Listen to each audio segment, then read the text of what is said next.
Hello and welcome to Inside Rugby with Mark. In this episode I'm going to be talking about the game between England and New Zealand All Blacks that just finished a few minutes ago at Twickenham.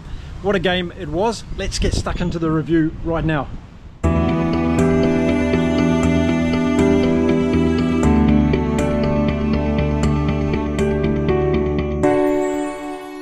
G'day everyone, welcome to the channel. If you're new to the channel, my name is Mark. I'm a retired Kiwi bloke. I'm a huge rugby fan and I'm living here in beautiful Mexico.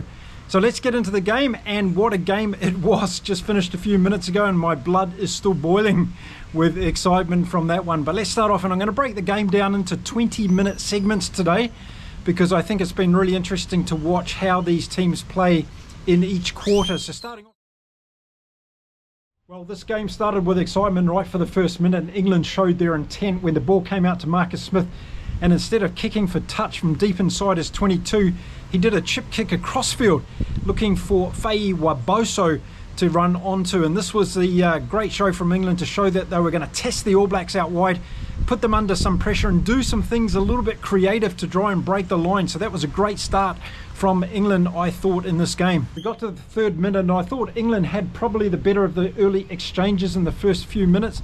In the third minute, the All Blacks had a big loss, and it was Cody Taylor that went off with a head knock. Didn't look good, and he wasn't going to come back on the field. So we saw Asafo Amua come on for the All Blacks in an unusual time of the game, just after 3 minutes.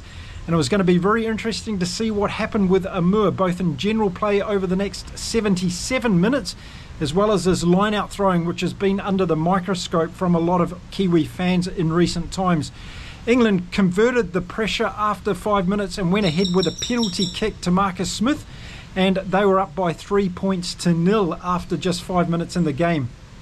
Now in the first 7 minutes of the game we saw the All Blacks strategy starting to unfold, and it was Beauden Barrett who was doing some chip kicks and also using kicks in general play to beat the English rush defence, which was obviously a prime target of theirs in this game to keep the All Blacks from really opening loose out wide, and it was working. And some of the kicks from Barrett weren't too good, and the contestables weren't really taken by the All Blacks as well. So it was going to be interesting to see whether or not the All Blacks could actually come up with a strategy that was going to beat this line defence from England that was putting them under a lot of pressure. And the All Blacks did come up with a way to beat it, and it was by scoring a try out wide. And we saw a brilliant piece of play where the All Blacks were deep on attack against the England team. The ball came out to Ratama, who found Satiti on his right hand side, and while he was in the tackle, Satiti got away a great pass around the player to Mark Talia, who was on the wing, and Satiti had drawn in both Furbank and Tommy Freeman in the tackle, and that left Talia open to run to the goal line, and he went over and scored a great try for the All Blacks in the 8th minute of the game. So the All Blacks bounced back from the early penalty from England, and they were able to get the conversion over as well. So a great try conversion by the All Blacks, Beauden Barrett doing the conversion. The All Blacks out to the lead by 7 points to 3 after 8 minutes in the game. But England bounced right back, and they had an opportunity on attack. They got a penalty advantage, and during that particular play, Marcus Smith had a drop goal at goal trying to get the 3 points. It was a horrendous kick, missed by a mile. But as I said, it was under penalty advantage. So it came back and Smith took the penalty kick for goal. He was successful in that. So England closed the gap to the All Blacks to 1 point, and it was 7 points to 6 after 13 minutes in the game. Now, one of the things I was really looking forward to in this game was watching the battle in the scrums, and with Amua coming on for the All Blacks early, was it going to put them under pressure? Well, as the scrums started to come in the game, we had the first one around the 16th minute of the game. It looked pretty even to me, and the referee was really taking his time to get things set, and I think Angus Garner should be rewarded for this, because even though it takes a little bit more time, we saw good compact scrums, we saw a very good competition, which meant the scrum base was tight, the foundation was good, and it was up to forwards to prove themselves. But it was very even, as I said, in those early scrums. No advantage really to either team. The All Blacks were using the contestable kick as a way of getting possession back and keeping England on the back foot.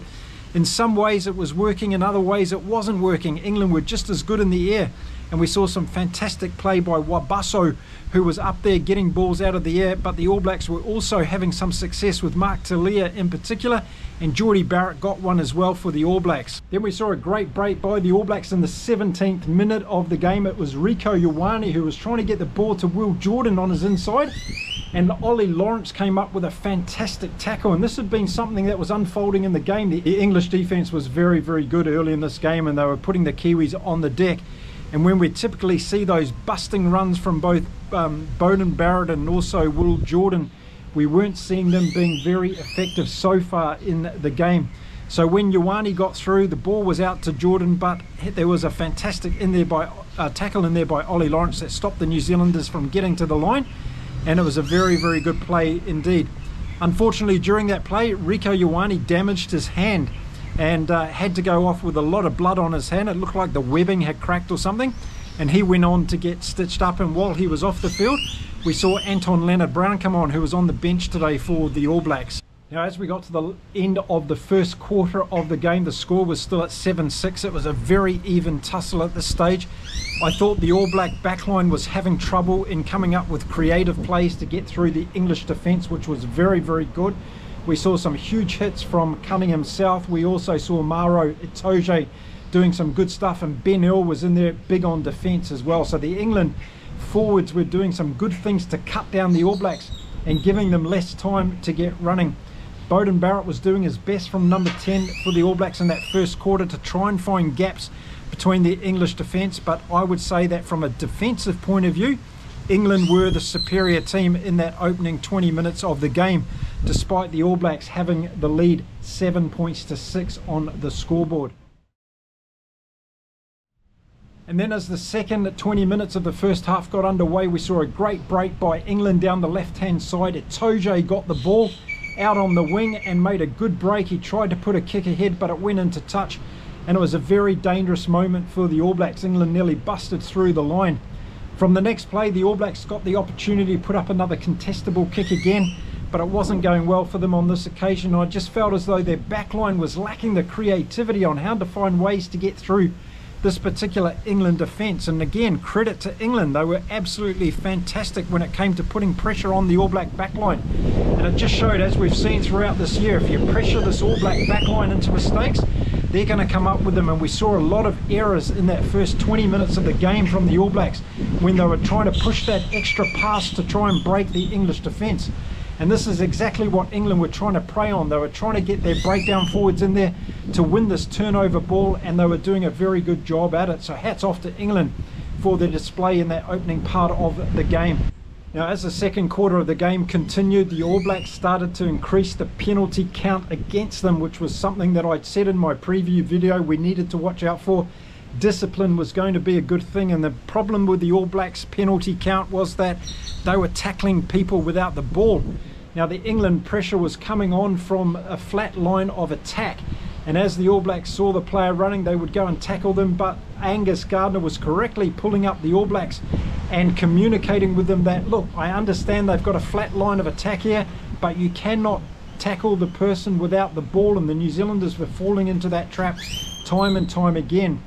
This was a worry for me, because as the game went on, I thought we'd see yellow cards as a result of this. The penalty count was increasing, but it was also giving England possession and opportunity to control territory while this was going on. So this was an area of the game that I thought the New Zealanders were really getting beaten up by England. England were playing it smart. They were putting All Blacks under pressure as the All Blacks were trying to cut down that runner who was going through a gap but didn't have the ball. But in the 22nd minute of the game, we saw a little bit of individual brilliance that we expect from these two New Zealanders. In particular, it was Beauden Barrett and Will Jordan doing a little bit of in and out play, and Barrett, beautiful offload to Jordan, who was running on another angle, and he went straight through and scored another try for the All Blacks. Yes, Cheslin Colby might be one in a generation player for the South Africans as far as Rassie Erasmus goes, but I tell you what, Will Jordan is an absolutely outstanding player for the All Blacks, and look at his try scoring record in test matches, is unbeaten by anybody who's playing rugby at the moment. So a fantastic try by Will Jordan, and well deserved for the All Blacks, and that was the kind of play that we were expecting to see from the All Blacks to try and get through this English defensive line. So 28 minutes gone in the game at this stage, and the All Blacks were out to 14 points to 6, and you just thought by that amount of creativity it was going to get the All Blacks inspired a little bit more, and they could see how they could get through this English defensive line. So was this going to be the part of the game where the All Blacks blew it open and scored some more tries? Well, the short answer was no. The English defence was holding, and they were also getting back on the counter-attack with a lot of good plays of their own. They were going better at the set piece, and this was creating an opportunity for more ball in hand for England. And when their loose forwards got the ball in hand, they looked very, very good. In fact, all of their forwards looked very good with ball in hand in the opening 30 minutes of this game. We saw some good runs from Itoje. We saw Chandler Cunningham South get the crowd into the game with some big hits. And we saw some great carries from Ben Earl as well. England were playing very, very well despite being behind on the scoreboard at this stage. And I always thought that this game was still going to remain very close. So in the next 5 minutes, exactly that penalty issue continued for the All Blacks, and Marcus Smith got a couple of penalty opportunities, and that brought the English right back into the game before we got to half time. So 14-6 became 14-9, which soon became 14-12 to the All Blacks, and Marcus Smith was kicking beautifully from the tee. Didn't look like missing any of those kicks. But were England going to be able to get across the All Blacks try line today? This was going to be one of the big factors in the game as far as I was concerned. How many penalties were the All Blacks going to give up, and how much pressure was England going to be able to keep on them on the scoreboard as we got closer and closer to half time? That was one of the things that I was looking for. In that first half from the All Blacks, we saw fantastic performances by Wallace Satiti as well. Tupou Vai had a couple of good runs, but he coughed the ball up a couple of times. So again, the execution that Scott Robertson talks about from this All Black team wasn't quite at the level that it was putting players through gaps.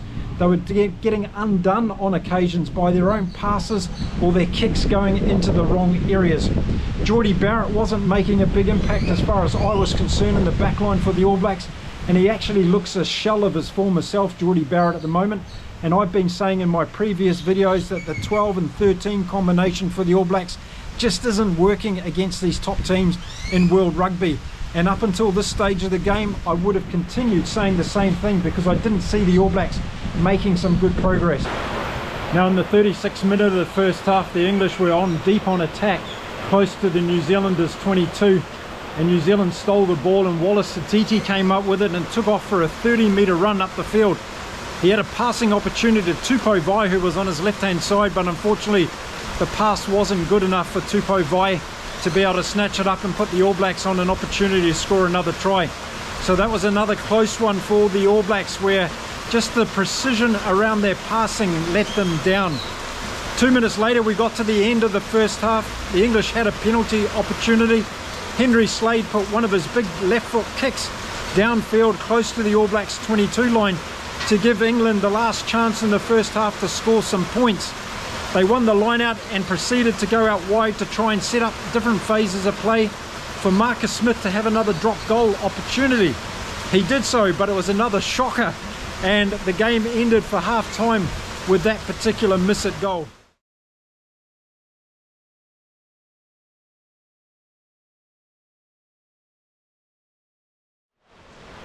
So ironically, at half-time the score was 14 points to 12 in favour of the All Blacks. The All Blacks won 7 points to 6 in the second 20 minutes of that first half, as they did 7 points to 6 in the first 20 minutes of that first half. And I think the score really reflected the closeness of the game. If the score was the other way around at half-time, I would have said England deserved just as much to be in the front.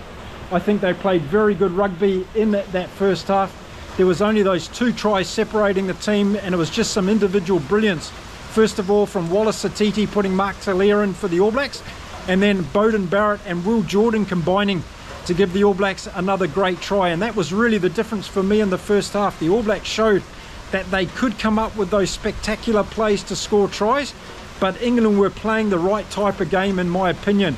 They were keeping it close, and as I said in my preview video before this game, if England get down into the All Blacks territory and they keep the scoreboard ticking over, then they'll have a good chance to win this game, and that's exactly what was happening in that first half. Look, there were good players on both sides in that first half. I thought the forwards for England, particularly the back three, were doing very, very well. Tom Curry was playing really well. Chandler Cunningham South did some really good things, some big hits, but also some big clean-outs, as was Ben Earl.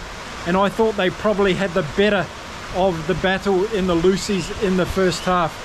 I thought Cortez Ratima was doing good for the All Blacks at number 9. He was getting the ball out on a dime, but Beauden Barrett was having opportunities go and miss sometimes with his kicking, and his kicking in general play wasn't always on the money. But of course he can come up with those plays like he did with Will Jordan that make a difference in a game, and I guess that's why Scott Robertson is retaining Beauden Barrett in the number 10 jersey at this stage.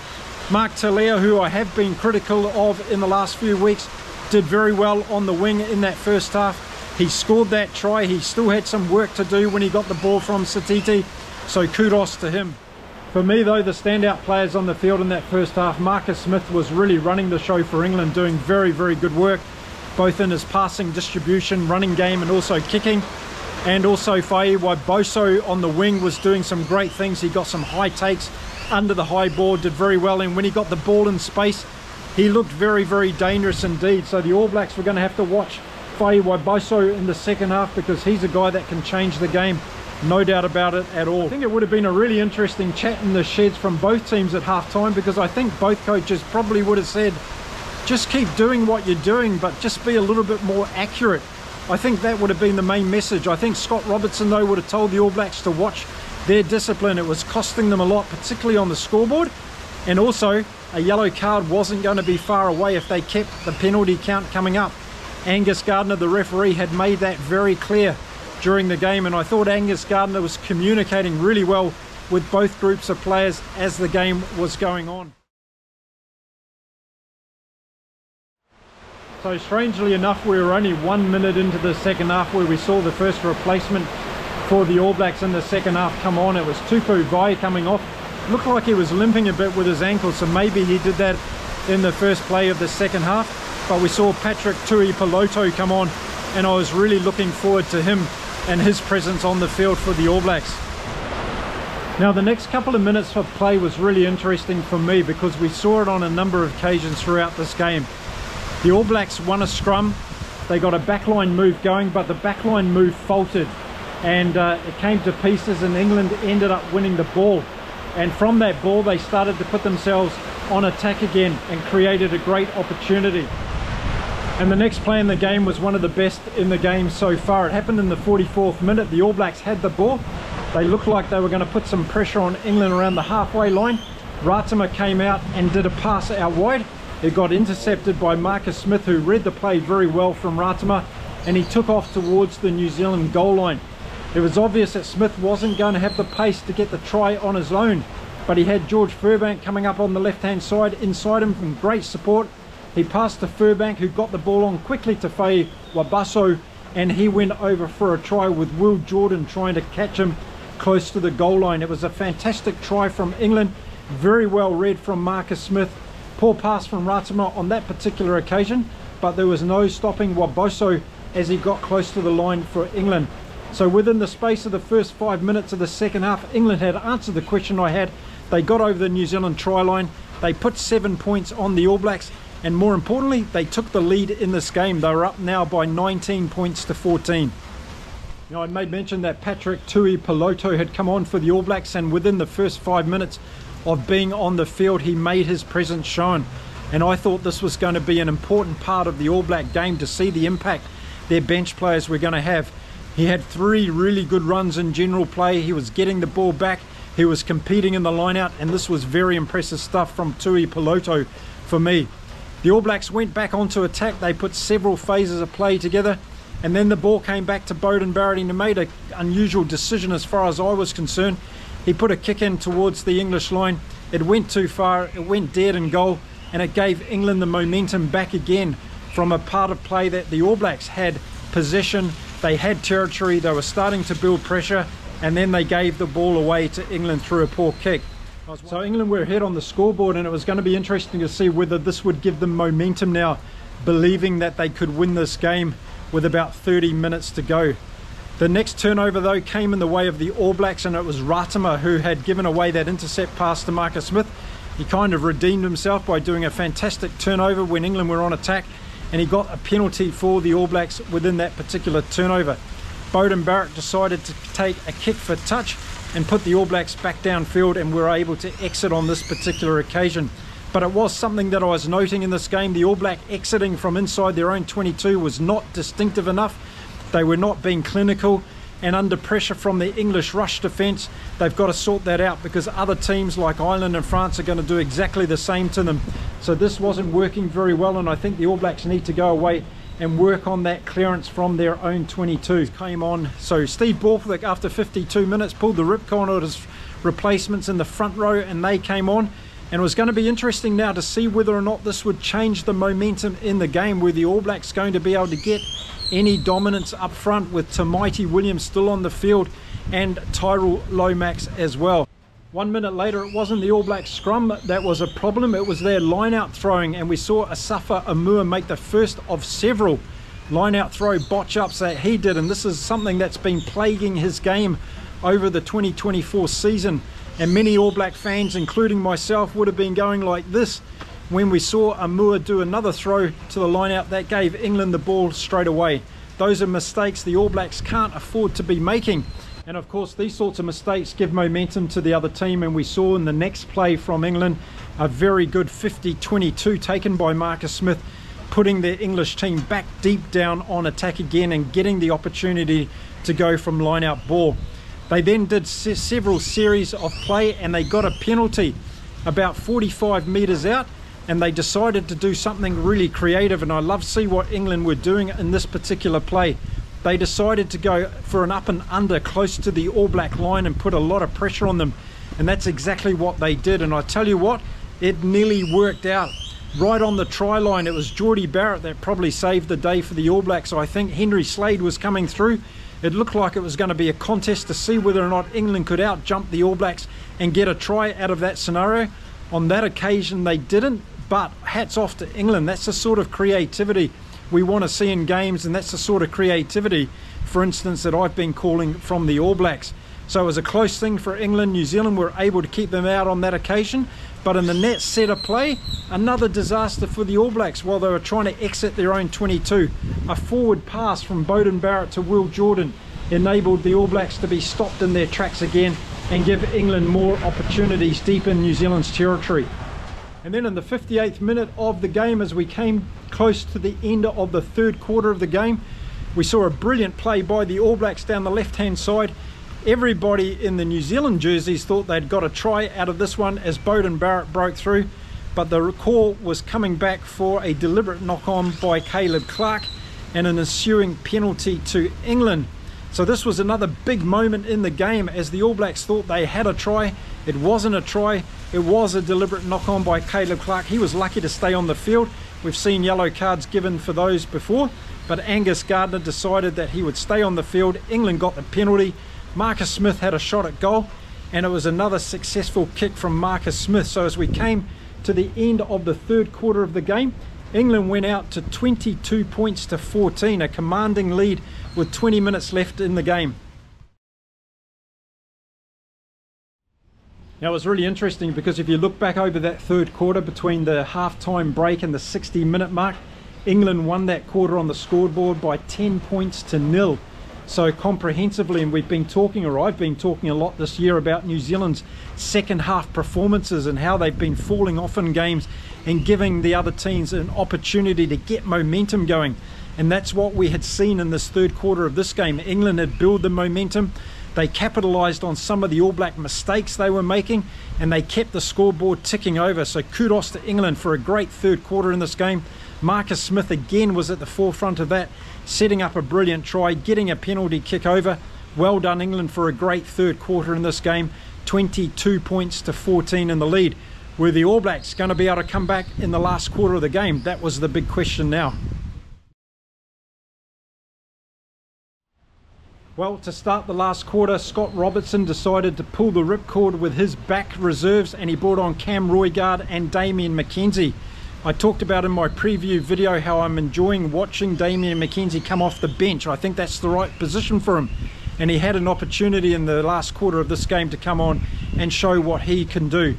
I thought Cortez Ratama played very well at halfback. He made that one mistake where Smith got through and was able to set up the try. But other than that, he did some good steals. He was good in distribution again, and when he did do a couple of box kicks, they were on point and gave the All Blacks an opportunity for contestables. 61st minute of the game, we saw Wallace Satiti take off for another great run down the right hand side of the field, but this time he was stopped by the English defence again, and Ben Curry did a fantastic turnover for the English loose forward replacement. So that was a great play from England on that occasion. Good work by Ben Curry. 1 minute later, another big time of the game. In the 63rd minute, we saw Steve Borthwick put on George Ford for Marcus Smith. I was scratching my head a little bit at this stage because I thought that Marcus Smith was the best player on the field for England up until this stage of the game. But I think this indicated what Steve Borthwick wanted to do with this lead that he had, and it was an 8-point lead. So he brought George Ford on, and I saw the intent now change from England. They wanted to go from set piece to set piece and play their structured game and try and close this game out against the All Blacks. They were looking for penalties, and if the penalties kept coming, then they were going to give George Ford the opportunity to keep the scoreboard ticking over for England. 64th minute of the game, and the penalty count had now gone up to 10 penalties to 2 against the All Blacks, and that was a huge count. And I thought it was only a matter of time where this was going to have a big impact on the game. Geordie Barrett went off at this stage of the game. Didn't have a good game in my opinion. He's still lacking that creativity and explosiveness to get through the defensive line. So it's still saying that the All Blacks have a problem at 12 and 13. Anton Leonard-Brown came on to replace him.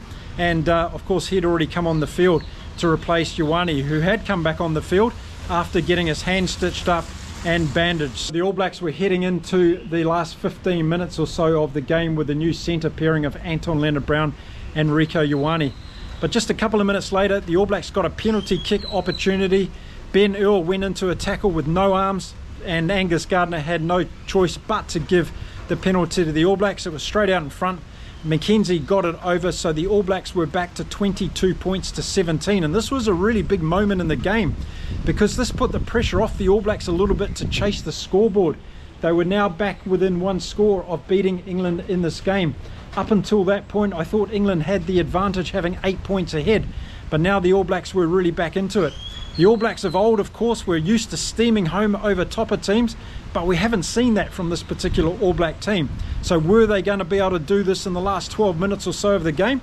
Well, we had to wait and see what this was going to turn into. And then we got into the 70th minute of the game, and the New Zealand scrum started to take advantage over England. Within the space of 90 seconds, New Zealand won 2 scrum penalties, and this was decisive because it was starting to give them some emphasis to go forward, and more importantly to spend time in the English territory and look for scoring opportunities, both from penalties and also seeing where they could crack open a tiring English defensive line to get over and potentially score another try. What was going to come first? Well, we didn't have to wait too long to find out. And it was in the 75th minute that we saw it, and Damien McKenzie started it off in exactly the kind of impact we want to see McKenzie making when he comes off the bench in these games. He got the ball out to Jordan, a quick pass to Mark Talia, who was able to get over for his second try in this game in the corner. And it was a very good executed move from the All Blacks. Gave them an opportunity to get down that right hand side. They found the English defence wanting, and they got over to score a fantastic try. Now the pressure was on McKenzie. Could he get the conversion over from the touchline to put the All Blacks in the lead of this game? Well, the answer was yes. McKenzie nailed the conversion from the touchline. It put the All Blacks in the lead by 24 points to 22 with 3 minutes left on the clock. But we were going to have an absolutely thrilling end to this game, no doubt about it. Well, the drama was going to continue, and from the kickoff the English had the ball. They were putting pressure on the All Blacks, and it was inevitable, wasn't it, that the All Blacks were going to get a yellow card in this game. And it was for exactly the infringement that Angus Gardner, the referee, had been telling the All Blacks about for the whole game. Anton Leonard-Brown went in, took a man out without the ball, and he was given a yellow card, but not actually for that infringement. He ended up getting another yellow card for what was a head clash and foul play. So Anton Leonard-Brown had walked off the field for the All Blacks with just a couple of minutes to go. So George Ford lined up the kick at goal. The ball started off right of the upright, came in a little bit and then hit the upright.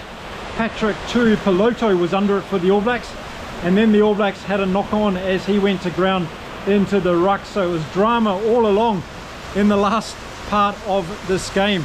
So England had another opportunity. They were 5 metres out from the All Black line. They were about to feed the scrum, and they were looking for an opportunity to either get a penalty, score a try, or get a drop goal. Either one of those opportunities. So England put the ball through various hands for several phases. They were trying to set up George Ford for a drop goal. The pressure was going on England as they were searching for that drop goal. The ball finally came out to George Ford, but it was Cam Roygaard and a couple of other All Blacks that were really putting a lot of pressure on George Ford as he took the drop goal attempt, and he pushed it to the right of the uprights, and the final whistle of the game was sounded by Angus Gardner. The All Blacks had won a cliffhanger by 24 points to 22. And who said the All Blacks can't come home and score points in the second half of a game? Now, I've been saying it since the Rugby World Cup last year that games now between the top nations in world rugby can go down to the last minute on every occasion, and either team can win on the day, and we saw that again today. England could have quite easily won this game. You've got to feel sorry for George Ford. You've got to wonder why Marcus Smith wasn't on the field. He was kicking fantastic from the tee. Whether or not he would have got that penalty kick over, whether or not he would have got a drop goal, who knows? That's all hearsay. And the final score was 24-22 to the All Blacks. They got away with this one, that's for sure. Now let's take a look at some of the positions and players that I've been interested in throughout the 2024 campaign of the All Blacks, and have a look at some of the good England players today as well. Starting off with the All Blacks, and I thought Wallace Satiti once again played a fantastic game for the All Blacks. He's been the find of the season as far as I'm concerned. His line breaks, his offloads and everything else are absolutely fantastic. We didn't see him at work in the lineouts as much today at all, and that was something that I'd be asking Scott Robertson, why didn't we go to that play, particularly the way that Amur was throwing in the lineout. I thought Patrick Tuipulotu, who came on in the second half for the All Blacks, was outstanding as well, keeping up his great form from that game against Japan last weekend. So he's been playing extremely well, and if it was up to me, we'd be having a change in that locking position, that's for sure. Now Damian McKenzie coming off the bench and making an impact for the All Blacks. That's exactly what he did, and that's why I for one have been crying out to see McKenzie coming off the bench for the All Blacks and having the impact that he had in the last part of today's game. Absolutely well done for him. Mark Talia, I thought, had a good game after criticising him of recent times, but I think this was because we saw a different shape to the All Blacks attack today through Beauden Barrett, and also by having Will Jordan at fullback. It gave Talia the opportunity to be on the outside of his defence instead of having to rely on those snaking runs coming back into the forwards. We didn't see hardly any of that at all today, and Mark Talia is a much better player when he sticks to the outside channels, and he's playing the way that we saw him play today. So a good effort to Mark Talia, caps off to him. But for me, the All Blacks are still missing it in 12 and 13. They didn't play well today, Jordie Barrett or Rieko Ioane, in my opinion.